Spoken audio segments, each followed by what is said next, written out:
Kahapon guys, nagkabit ako ng bakikong.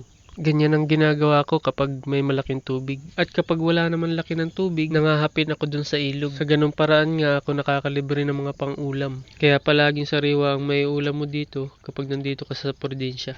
Tara't pandawin na natin at para malaman kung makakaulam baga.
Bali, ito lang guys yung nahuli ng bakikong.